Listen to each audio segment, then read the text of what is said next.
short, but it drops in. You just have to watch Damon Lowery make these free throws and light it up. This is to get to the grand final. Oh my goodness! Oh my God! It goes down. The greatest finish in a semifinal ever.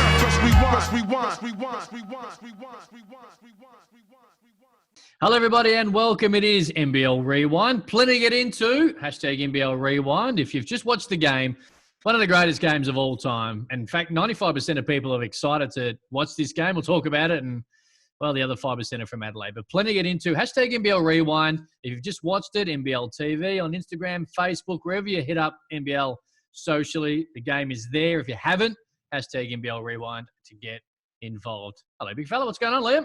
I'm good, man. I'm good. Enjoyed this one. Enjoyed it. Going back, watching. I actually enjoyed watching from the get-go. Yeah. Bit of a grind the first three quarters.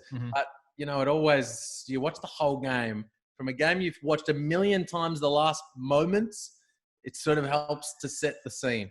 It reminded me of any great sporting moment where individually something happens at the last tick of the clock to get the result, and we kind of forget about what happened for the first. Well, in this case, the entire 48 minutes previous. So it is. It's a typical elimination game. There's some grind. There's some like fatigue because it was 3-game series. I'm going to get to the final structure in a moment because it's one of the worst. But it is a game, an elimination game that has absolutely everything, and you kind of do forget because our next guest, our main guest, Damon Lowery, just essentially etched the moment in forever. We'll bring you in, D. How you doing, man? Man, I can't complain. I appreciate you guys giving me a call, keeping me relevant after all these years. Well, we kind of figured you'd probably never watch this game again. So we thought, we'll give you an opportunity just to sit down and relax and watch it. You know what? If I had $1 for every time I played this game in my house. It is an awesome game. Hashtag NBL Rewind to get involved, in particular Illawarra fans who, of course, Wollongong back there led to that championship a couple of weeks later. But I just want to touch on the 2001 or 2000 to 2001 season, NBL season. Townsville Crocodiles, who ended up losing to the Hawks in that grand final series finish on top. Robert Rose was the MVP. Can I try and explain to you, Liam, the NBL final structure in this particular year? Now, you were playing NBL. So it was six teams in the finals, 1v6, 2v5, 3v4, all 3-game series. And the Victoria Titans finished on top, lost to the 6th-ranked Adelaide, yet got through to the semi-finals because they're the highest-ranked loser. So they lose a 3-game series, and then they bob back up, still with a huge chance of playing an NBL Grand Final series. So it was a weird structure. They reseeded them all, and Adelaide nearly made a grand final without winning a home game. Yet in the end of it, we got with two of the best teams in the league, of course, both striving for their first NBL championship in Illawarra, Wollongong at the time, and Townsville. And the semi-finals were, well, really headlined by what happened after the siren in Game 3 against Adelaide. Hold on. Can't move through the – go ahead, D. Yes. Uno momento, por favor. Yes. We're playing Perth Wildcats in the first round, and that was going to be a dead rubber match. If the Titans would have won and we lost, we still would have been in. So it came when the Titans got swept or when they lost, I'm rooming with Melvin Thomas, and we looked at each other and went, oh, now we have to win. Right. In Perth just to make it to Adelaide. Yeah, right. There you go. Right. And, hey, Cam, I'm not ready to leave the regular season just yet. Hit me. Because we need to talk about the awards. No, we need to talk about one award in particular. I think I know where you're going to go with this. Drop it. Because my man was 32 years old. And it would have been a very good story had he taken out the Rookie of the Year or even co-Rookie of the Year alongside his teammate Axel Dench. Damon, you should have that trophy. Oh, look, me and Axel, mates for life, me and the big fella. He just fresh off of a Gonzaga Sweet 16 run. I'm an old, wily veteran, been knocking around in the SEBA leagues. So when it came down to it, I think the voters, who at the time, I believe, were the head coach and captain of each team, they placed their votes. I averaged a cheeky 13 a game. Can't remember what Axel had. So yeah, I just don't think the votes went my way, but it still ended up going to a Hawk, and I was happy that Axel got it if it wasn't going to be me. Fair to say a few point guards were captains of the teams around the league that year? If I had to go back in time, I think Brett Maher, captain Adelaide, Ricky Grace, captain Perth, Derek Rucker, captain West Sydney, right, and Shane Hill, captain Sydney. Okay. And we had some tussles with those guys. So I don't know if I would be as popular with them four. I'm not trying to insinuate anything, by the way, fellas. I'm just saying the votes went how they went. Andrew Gaze led the league in scoring as per usual and didn't make the All-Star 5 as well, which I did notice. 29 points a game, was an All-Star 5. Robert Rose, as I mentioned, was MVP that wonderful Townsville year that fell just a couple of minutes short in grand final of game 3. All right. Anything else on the season before we get to this remarkable game? I want to ask a general question of Damon about this season, this championship year. Before we get too specific about this game and those moments at the end, I feel like the word destiny comes up about this team and this title, Damon. Is that the way you look back on it? I know there was some, you've spoken about before that there was an element of destiny involved. I know as a team, you guys went through a lot that season. Talk about your team manager and what happened that season. Was there an element? And I think at the end, Charles Thomas, after that game 3 in the post-game interview, uses the word destiny. Is that how you look back on this season? Yeah, destiny didn't come up until later on.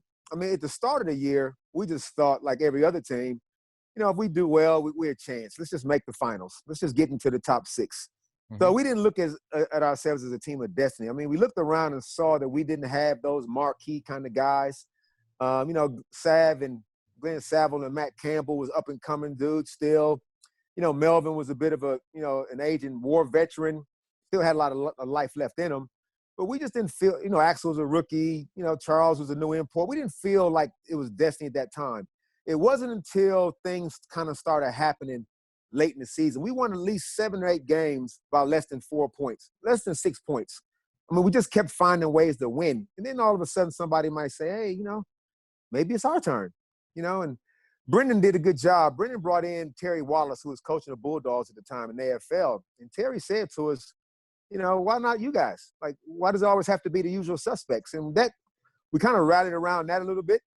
And then when our team manager got gravely ill, we didn't know how sick he was because, he just wouldn't tell you. He'd be back in the locker rooms, still pouring Gatorade, still doing the tape, all the stuff. And he's back there literally dying. And it wasn't until that started to take place that we thought, maybe we are a team of destiny. Well, you famously used those words, why not us, with a Derek Rucker interview after the game, after the foul shot. So that essentially at some point, and Terry Wallace, who at different times was able to use from an AFL perspective, being the underdog at the Footscray or the Western Bulldogs Football Club and kind of having a little less money and not having the marquee guys at different times. So the translation, I've heard both Terry Wallace and Joycey speak about this in actually not too distant times, actually talking about there were similarities between those two clubs. So to be able to lean on one each other, I think probably held you in good stead. And in those big games as well against teams like Adelaide, who had been proven and been grand finalists and champions in, a couple of years beforehand. Yeah, a lot of the teams around the league at the time, Adelaide they were strong. The Titans were always strong. You always had your usual suspects.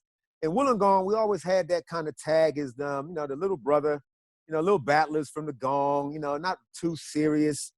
And, we were like, later for that. Without using colorful language this time of day, but just, why not us? We can play with these dudes. So let's lace them up. So that's the attitude we took. And it leads us into a semi-final series that led to a game 3. And let's get into it. Hashtag NBL Rewind to get involved. First thoughts, Liam Santamaria, this game. Watching it back from the tip. First thoughts. What a fourth quarter. That thing was mental down the stretch. It's an all-time great NBL moment. Damon's free throws at the end. But I think it's an all-time final quarter where it was big bucket for big bucket. Players coming up massive from the perimeter with, the whole series on the line. Obviously, each team had won on the road up to that point. And, but each team at different times in this game looked like maybe they were up against it and they had to claw their way back. And then, of course, just one of the all-time great moments down the stretch. Well, you're about to get subbed in. Charles Thomas had a particularly tough game. I think he was 2 of 10 from the field. You're about to get subbed in for Charles Thomas, and he nailed a 3. I think his first of the game. Ended up, I think it was Glenn Saville you replaced instead. But the amount of threes in this game that seem cavalier. Like someone's getting on a run. I think you're led by maybe 8 or 10 in the second quarter, and Brett Maher just pulls up, just goes bang, and shouldn't be surprised. And then the other way, when they got a hold of you for a little while, it was Saville or Thomas or yourself. There seems to be no conscience in the most intense moments in this particular game, which I think leads to it being such a hugely incredible fourth quarter. Totally agree. Adelaide played a style that you had to match their style. They controlled the tempo. I mean, because you look at their offense, you go, what are they running? Like, they was the hardest team to scout. Brett Maher might just shoot a 30-footer, and Kevin Brooks was very, very shifty. I mean, Paul Maley still at the time. They had weapons all over the place. And you didn't know what they were doing. They just run around and shoot. So if you didn't score with them, they blow you out. Literally, they blow you out. You can only play defense on them guys for maybe a 3 or 4 minute stretch until all of a sudden the walls cave in. So I remember I got a layup, and I'm thinking, we got a 10-point lead. Like, it felt big at the time. And Brett dribbles down. He just shoots a 3, and I'm still flying past him thinking, that is a bad shot. But there was no bad shots for Adelaide. That's how they stayed in games. And sometimes blew teams out late. Sorry, Ken, I was going to say, most fun I've ever had on the hardwood is at practice on the scout team being the Phil Smythe Adelaide 36ers. we played them in the finals the following year, and I was on, it was me and Nathan Croswell and Pero Vasiljevic and these guys on the scout team. And Gorge was like, just do whatever the heck you want to do. Like, well, hold on. Then we need to spend some time over there with Kev Gorgon, like working out how to – no. Just screen anyone at any time and go anywhere and shoot it and make plays. Yeah. You mentioned, Damon, about you hit that layup, you're 10 up, and you just feel like at the time it's like 10 up at home, Snake Pit starting to get a little – because they were uneasy at different times, the crowd in this game. And you just think this is a real opportunity to be 15, 16 up, halftime. This thing's probably done. Maher hits that shot. What I want to say, Brett Maher almost took the most remarkable shot in the history of basketball when they led by 2 with like 25 seconds to go. And he was about to take a 3. It took, and I don't know who the defender was from the Hawks. It might have been yourself. Imagine if you had taken that 3, it just made me think this team was loose, and it would have made it incredibly hard to stop, because had he taken that 3, the whole NBL history might have changed on one ill-advised triple. And he did that all year. I mean, he was in the air and was in – I mean, it wasn't like, I might just pump fake. No, he jumped in the air to shoot it. That's how they played. I mean, Rupert Satwell comes in, good mate of mine, Rupert. And just when you think you got him, he banks a 3. And then all of a sudden, Mark Nash, who was a really good player, wasn't known for his three-point shooting as much, but then he'd hit one. And then you look up and we down 1. We're like, what just happened? The seesaw, and it went backwards and forwards. I mean, it was just incredible. Just on Mark Nash. The Sapwell 3 was sorry, I was going to say the Sapwell 3 was one of my best and favorite moments of the game, because before I watched it last night, I checked the box score. I see Sapwell hit a 3. I'm like, I bet he banked that. From the top. From the top, has the smile, and just on Mark Nash, and he played pretty well in this game too. That big one-hander he threw down on Melvin Thomas, which was kind of sneaky as well. Now, we know he had some athleticism in his career, but he just had the one-hand palm. It wasn't like he sort of held it 2 hands on the way up. He had the one-hand palm and just threw it down one-handed. There was things in this game that just shook you at different times, even watching it 20 years later. Nash, he's sneaky tall. He's sneaky tall, sneaky athletic. What about Paul Maley pulling out his Julius Erving along the baseline for this reverse? Things just came out in that game that just thought, who knows how this is going to turn out. Before we don't talk about Rupert Sapwell anymore, I just want to flag a golden moment of commentary. Sapwell's at the free throw line, and Carfino says, Rupert Sapwell's shooting touch has been way off. And Drewy says, I think that's the way his game is. I was like, wow. Just on some of the commentary as well, and I know you're a keen observer of this normally, Liam.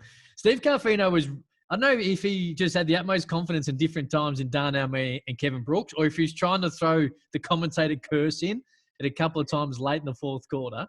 And then Andrew Gaze, now you knew he was still playing at the time. Like, we work with Drewy now, Liam.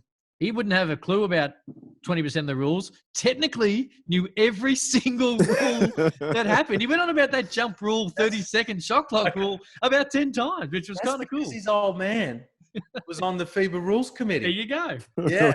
He was laying these things down on the kitchen table saying, Drewy, just so you know, technically. One of my first thoughts as well, and you can lead us a little bit about Brendan Joyce. They're just the two opposites in coaching. Brendan Joyce, intense, up and down, got a warning early. He's barking instructions at everyone in the stands. And Phil Smart just sitting back, relaxing, like it's a Sunday Arvo, down YMCA, early preseason. Just such different contrast from two really high caliber coaches. Obviously, it was interesting and kind of humorous to watch. We do know Joycey. I know him a little bit from radio work, and he still has that. You feel it when you're in the stadium working with him. He's still sort of bubbling up, and to watch him patrol the sidelines, it was kind of humorous. Brendan's got a switch, and it's rarely off. In styles, like we prepared, I would say, more than – I don't know what other teams did, but they couldn't have prepared more than what we did. I mean, we had books. I mean, it was like homework, how we took our scout. It was meticulous. Then you look down there at Phil Smythe, and they go, those guys, do they even know there's a real game going on? Darnell Mee, when he came to Wollongong, he told me a story, and we became good friends. Darnell told me a story that before their grand final, when they beat, I think, the Titans, that Gordon had his guys doing defensive pitter-pat slides and drills in the warm-ups. And Adelaide was up the other end having a 3-point half-court shooting contest. And just as casual, they was like, this is a grand final. But that's just how they prepared. That's who they were. That's just who Adelaide were.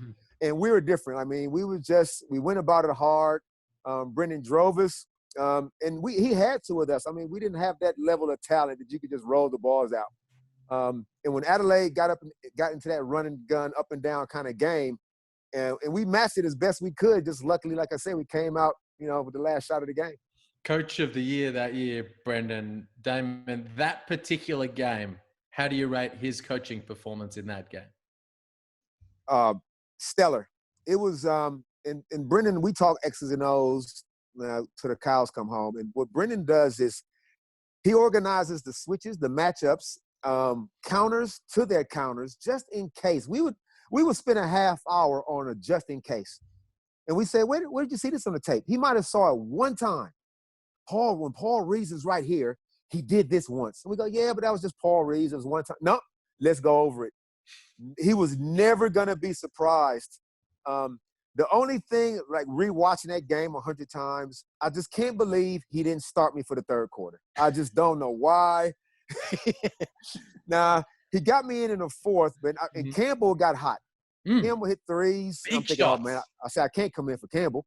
And we got a rule. Whoever makes the last three, you can't sub him in, even if you're going in for him. Right. So when Charles hit his, I thought, oh, no, the rule is I can't take him. But then Campbell's hot. Can't take him neither. Right. So he says, you know what? Bad luck, Sav. You're coming out. So, and Sav, we just know what it is. That's just how we played. Sav got back in later for Campbell, which I probably thought, in retrospect, it probably should have been for Charles. But, hey, looking back on it, everybody's right. Hey, and a huge call because Glenn Saville had an amazing year and then went on to be the grand final MVP in the next series. So is a man who was at the top of his game almost and had a really good year. And, to be able to have the guts to pull the trigger 6 minutes in the fourth quarter and take him out, something that Joyce, and you live and die as a professional coach and professional athlete in those decisions, and he lived. Brendan does not make sentimental, emotional decisions. It is business. If you're not playing good, sit down. I mean, he'll still have a beer with you after the game. That won't affect the relationship. He coaches to win. And if you're not helping him win at the time, you got to sit down, and we all got it. Why was almost everybody in this broadcast calling him Seville? Yeah, people. I mean, this is what is this? 2001. Glenn had been in the league long enough. He's a government kid. Went to the AIS. They should have known it was Sabo by this stage. It started with Carfino was on it. It started with Drewy. Then Ruck was like, "Well, I'm gonna look after my guy because Drew's standing right here calling him Seville. So I'll call him Seville." And then Phil Smythe jumps on at halftime and calls him Seville. Yeah. Now, Sabo, Big Sav, Savellini. Hey, while we're talking about your teammates, Melvin Thomas in this game. 28 and 11, 2 assists, 2 blocks, 4 steals. I think he was like 13 of 18 from the field.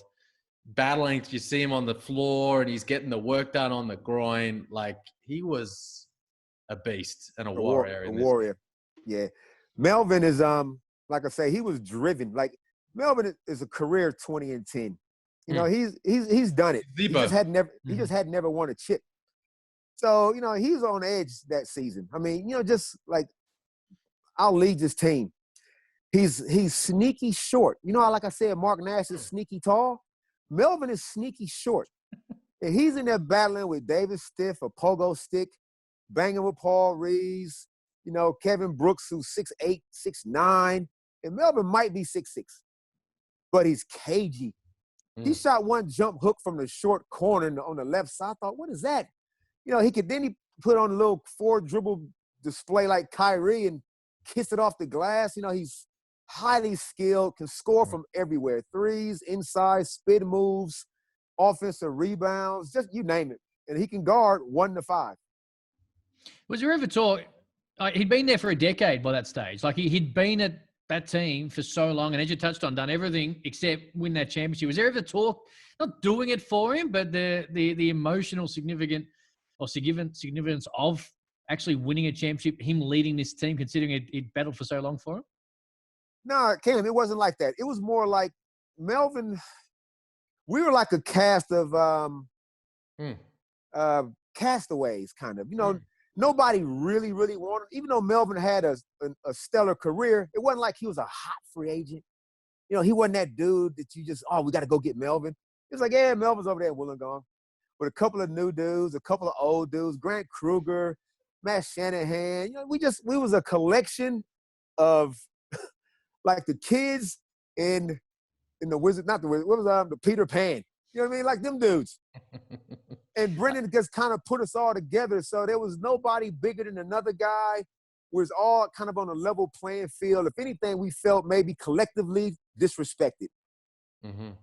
I know it's, and as you touched on, I'm sure you've watched it a lot of times, but like, do you remember stuff from games without having to look back on a video, or is someone, okay. So looking back on this game, and it might all blur into it, but like, what do you recall of the actual game? Like, do you recall getting caught up in this wonderful game that we look back in 20 years later and go, this is an outstanding game of basketball? Or do you get caught up in the fact that, hey, it's an elimination game. We're at home. We've got to be able to get it done. There's a grand final there. Like, can you recall your emotions, or are they too blurred in now considering you've I mean, the VHS out?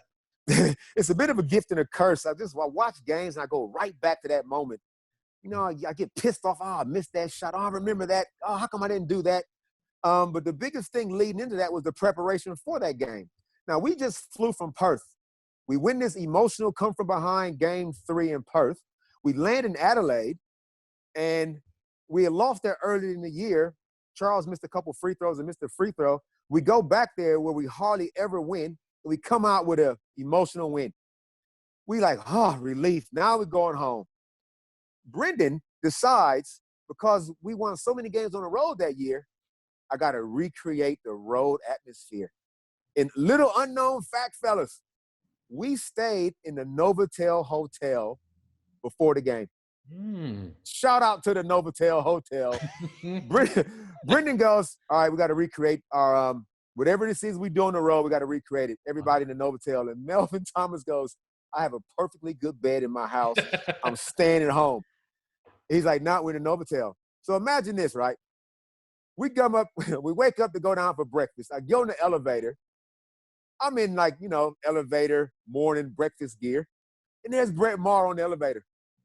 And he looks at me like, well, hey, like, what are you doing here? I'm like, we live here. no, we live here. So, I mean, well, who does that? Brendan. He will leave no stone unturned. But as the game progressed, we relaxed. We probably fatigued, if anything, but we relaxed. I remember looking on the bench and Sav and Luke Doherty cracking jokes late in the fourth quarter. I mean, it was just one of those like, can you believe that happened? Can you believe that happened? There was so much of that going on. You just get lost in it. And if you were on the bench, you were lost in it. If you was on the court, you were just playing.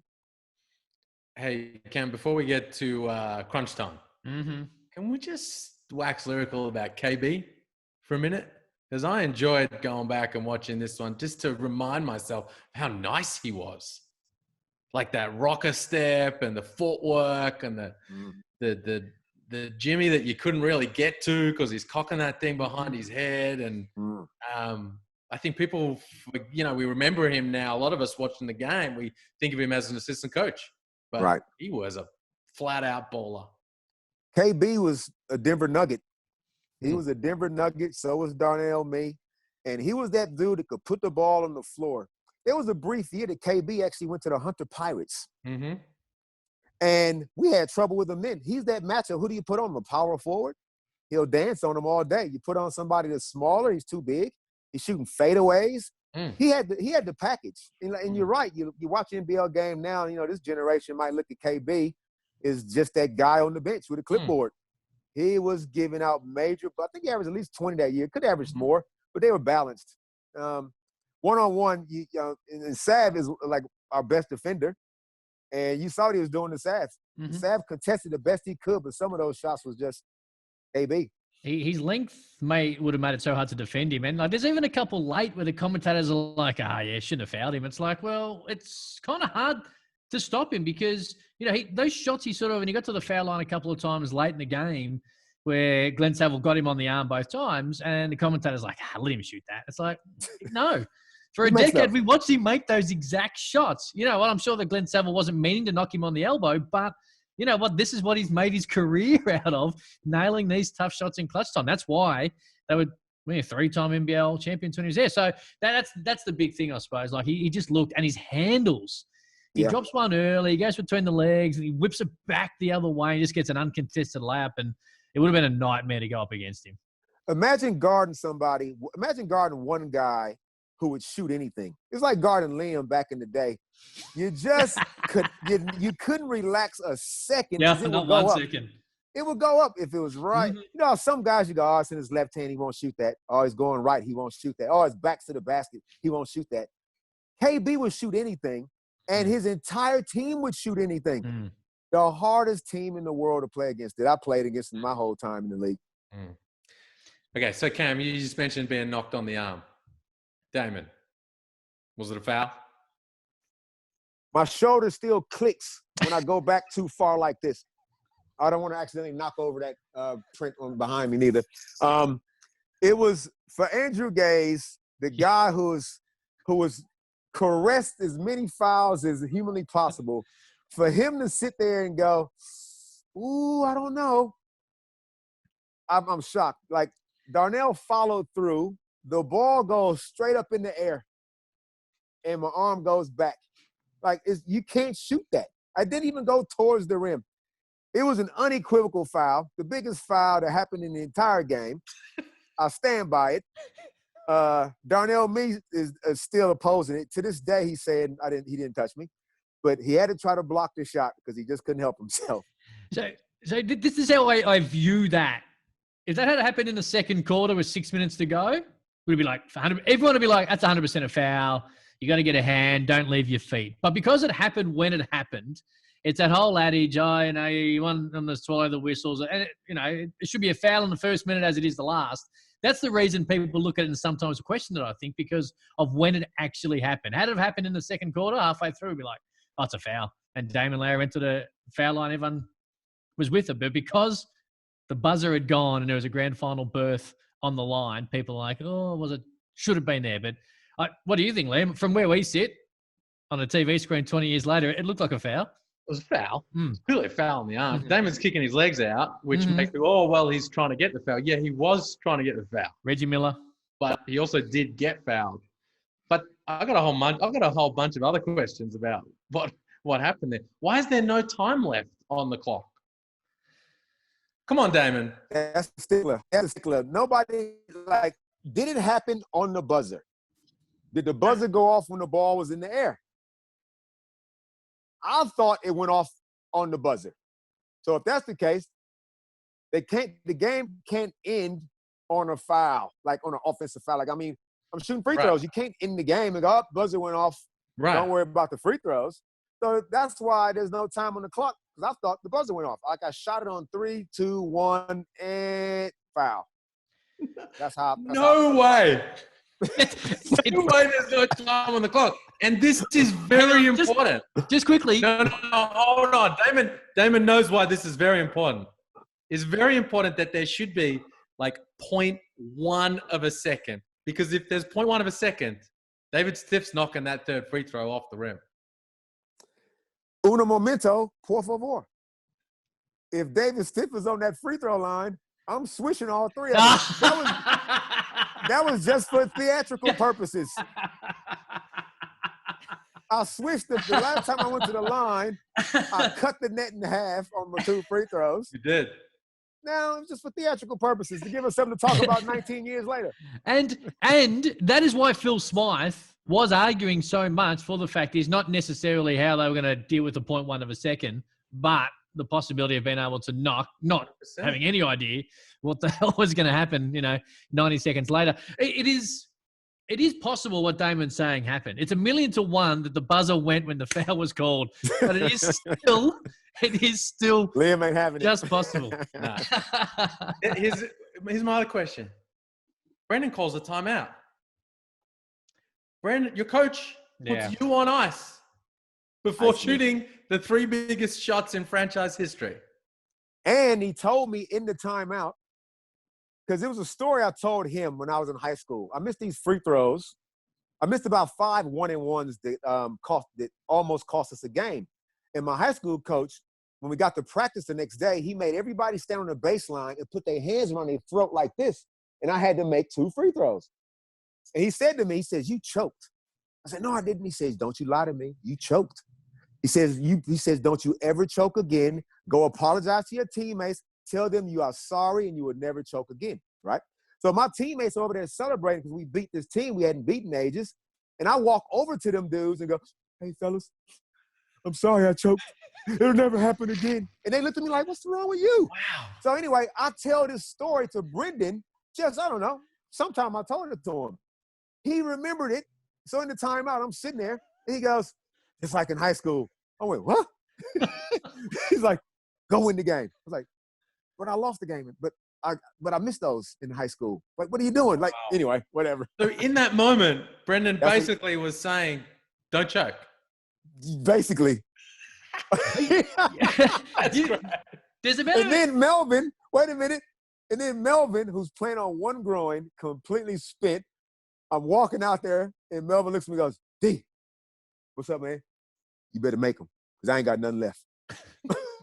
No pressure. Got you, Mel. I got you. After the first one was a little short and was able to creep over, Matty Garrison was hysterically laughing on the bench with Matty Campbell. Like, he was walking around, had this smile. I was like, I couldn't even imagine the intensity in the building right then, and the nerves and everything obviously bundled into one. And then the big fella who actually played really well in this game, just walking around, big smile on his face, giving a little pound to Matty Campbell. So earlier when you spoke about the looseness of, Saville and Doherty and all the rest of it on the bench, that sort of continued over even in the most remarkably tense time when you're standing there all alone trying to get you into a championship, and these boys are on the benches. Yeah, they'll drop.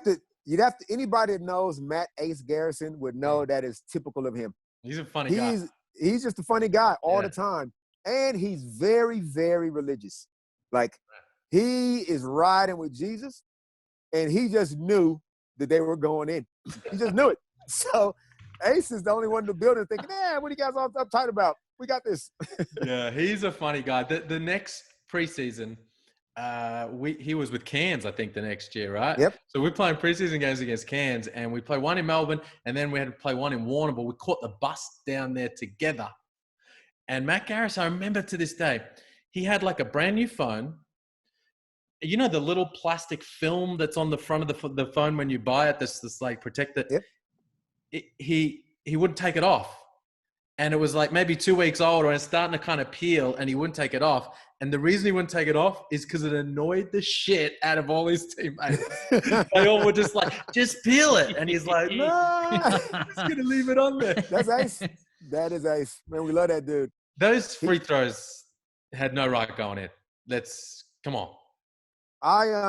That year, I shot a lot of free throws that year that bounced like that. They did. I mean, and I realized, and I changed my free throw shooting style that off season. Since high school, I would spin the ball, reverse spin the ball, bounce it 3 times, bend and shoot. My mate, Eric Hayes, you know Liam, Eric Hayes. Eric just gets the ball from the free throw line and just bends. He don't dribble. He just bends and he shoot it. So I thought to myself, I'm talking to him one day and he goes, yeah, if you already start low, then all you got to do is come up. So late in the game when I'm tired, I'll start up, bend down, come up. I lose my legs.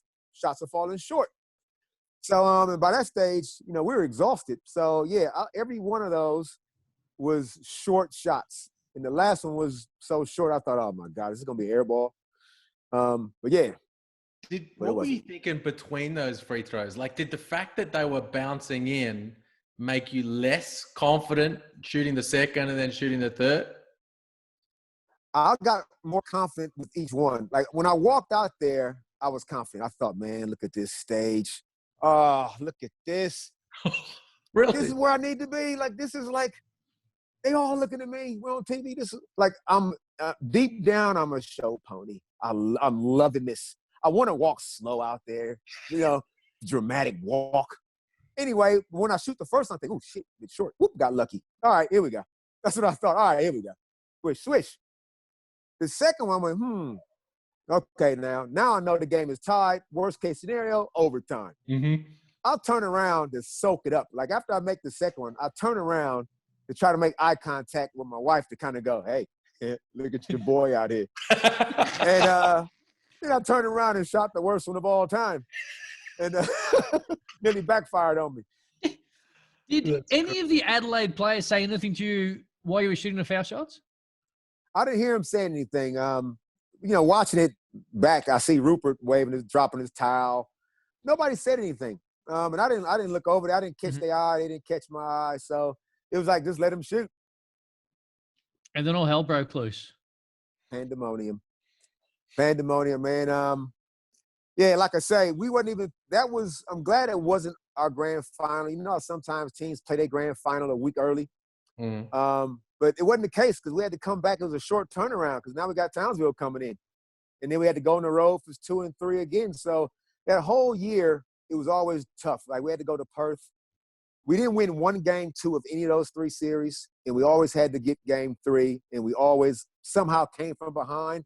Because like I said, if you look at the results from that season, we won a lot of games by less than 4 to 6 points. Right. Hey, just on that, how did you handle that? Like, you win, the whole joint's going nuts. You're into a grand final in the most extraordinary way. Joyce is going into the stands to get his wife, and it's just like, this is a small team now in a grand final series on the verge of possible their first in franchise.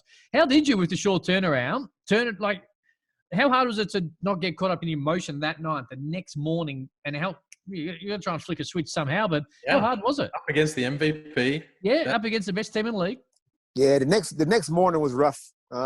We partied super duper hard. Like, it'd be in my top 5 hardest nights I've ever had. This is what I'm here for. Locals tried to kill me. They tried to kill me.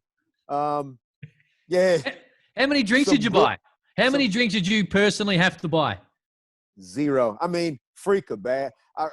My mate Ali, shout out to Ali Kebabs if he still got his shop open on Coromel Street, Wollongong. He wouldn't let me pay for the kebab. I get a cab. They won't take my money. It was like, I can't remember where I ended up, man. All I know, it was a humongous night. I make it home. The phone is jumping off the hook with interview requests. I actually had Fox Sports. Chuck Harmonson, who was our GM, he's organizing all this stuff. Damon, you got to get down to Sydney. Fox Sports want to interview you. I was like, what? I'm over the limit. There's no way I can make it to Sydney. I said, Fox Sports got to come to my house if they want to interview me. I go back to sleep. A couple hours later, Fox Sports hit my door. I'm like, what? We had to go out in the backyard and do an interview with Fox because I was like, it was rough. So when we finally got back on the court, you know, now it's like, all right, it's about the Crocs and it's about Townsville, who had beat us earlier in the season and made a bit of a point, you know, to kind of rub it in a little bit, we felt. Ian Stacker and Brendan had like a little thing going, you know. Yeah, so, yeah, the turnaround was short and the intensity picked up straight away. This is the thing I mean, that's the only time the Hawks have won the championship, right? But no one remembers that. I mean, Damon does, but the rest of us, we don't remember that grand final series. No. 3-game grand final series, 2 regional kind of teams that we should remember what happened, went the distance, but we don't, because that moment, you hitting those free throws, it's the magical moment for that franchise in its entire history. And there's a great photo of you basically just you're on your knees, falling to the floor after you'd hit it. The Adelaide guys in the background with their head in their hands. Drewy on the call knew in the moment, said, we're going to be talking about this for years and years to come. This is an unbelievable moment. Did you in that moment, you talk about being a show pony, loving the limelight. Did you in that moment know this is the defining moment for my basketball career? Not at the time. I kept every article in the paper for 4 years. Everything that was about the Hawks, I cut it out, I got it in the scrapbook.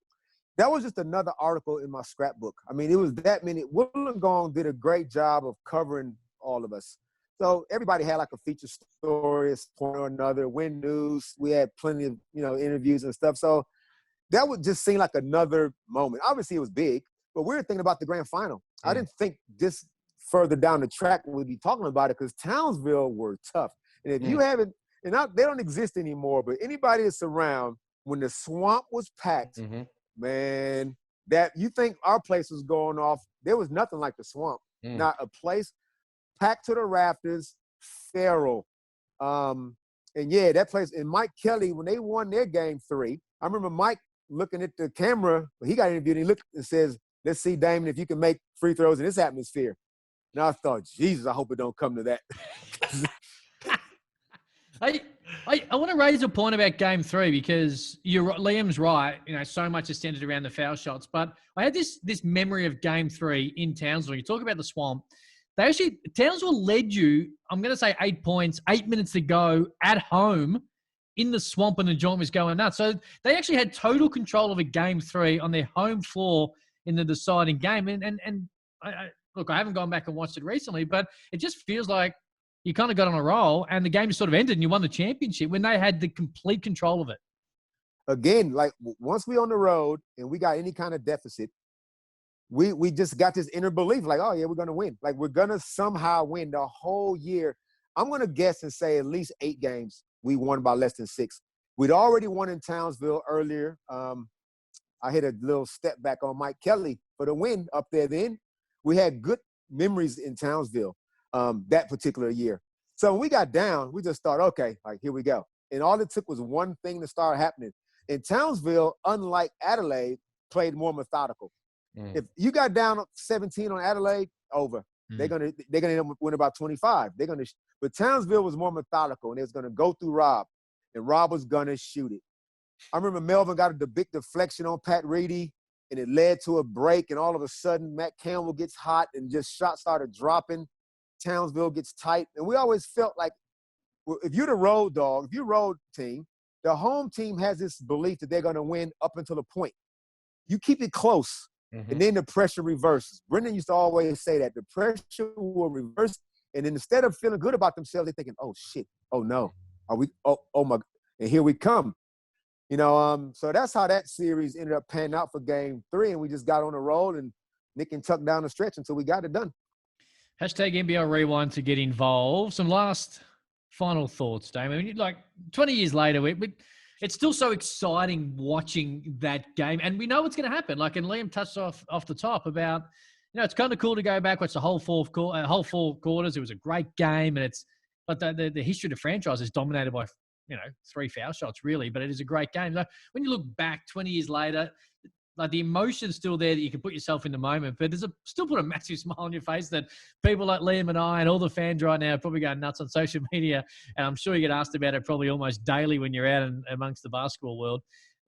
Does it just bring up the passion and emotion still and want you to get back out there? Yeah, it was a time. Like that was I got a team photo up there on the wall, and it says a moment in time. And as soon as we put that on, we go right back to that moment. It might have been 10 days ago of the anniversary, and next year will be 20 years. But all those guys were all still good friends. We shocked the basketball Australian world for that moment. And like I say, when I watch it, I just go, man, look at that. I got my kids in the crowd. My youngest daughter, who was like not even one. You know, my oldest is there. My mother and father-in-law is there. It was awesome, but the one thing that gets overshadowed, the one thing, they always talk about those 3 free throws. What about the other 17 points I had that game? They never talk about the other 17. Hey, those other 17 are the reason you're in the game. They got another 17 prior to that. I tell you, it didn't take you long to get your first shot up either. Hey, you were on and up. I'm mad. It could have been a 25-point night. Anyway, that's okay. But, yeah, no, it was, like I say, a moment in time, and every so often I put it on down here and I just reminisce. So, yeah, it's good stuff. Brilliant. Liam, any last thoughts before we get out of here? Hashtag NBL Rewind if you're at home. I've no doubt the Adelaide fans are not getting it all engaged, but the rest of the country, Hawks fans or otherwise, are loving exactly the reminiscing of that wonderful game back in 2001. Any last thoughts from you, Liam Santamaria? Just thanks, Damon. Thanks for strolling back down through memory lane with us, and thanks also for knocking a man off the rim for theatrical purposes, because it has brought a lot of joy to all of us over the years. So easy. Thanks, fellas. Appreciate it. Yeah, hashtag NBL Rewind to get involved. If you haven't watched the game yet, jump on Facebook, NBL TV, Instagram, Twitter, wherever you follow at NBL on socials. Get involved. See not only the foul shots, but the wonderful 4 quarters. Don't forget, Gibbo and Chris Golding. That's already up on NBL Podcast. You can check that out. Homicide to join Liam and I on Tuesday night for NBL Overtime, a fair bit going. And NBL Rewind back again next Thursday night. You got a game we should look at? Hashtag NBL Rewind. Let us know.